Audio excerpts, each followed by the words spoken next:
सांगितलं की ज्या वेळेला त्याला मंत्री केलं त्यावेळेला आधीच्या सरकारने क्लीन चिट दिली होती. ती काय कुठल्या माणसाने दिली नव्हती, सरकारने दिली होती. सरकार ही फार मोठी यंत्रणा आहे.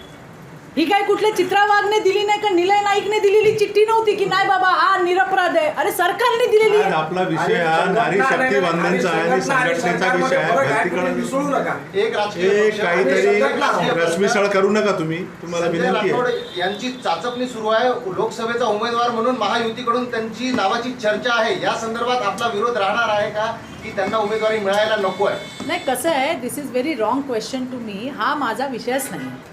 माझा विषय आहे पक्षाचा झेंडा घेऊन काम करणं.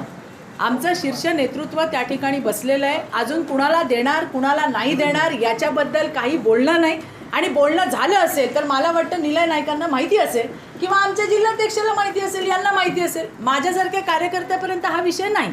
मी आज कशाला आली आहे? मी आज आली आहे महिलांचं संघटन वाढवायला. मी कशाला आली आहे?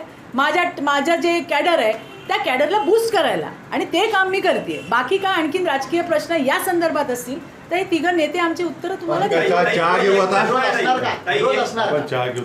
माझा विरोध तेव्हाही होता आणि माझा विरोधाच्या पुढेही असेल. एक दरवाजा उघडा. एबीपी माझा, उघडा डोळे बघा नीट.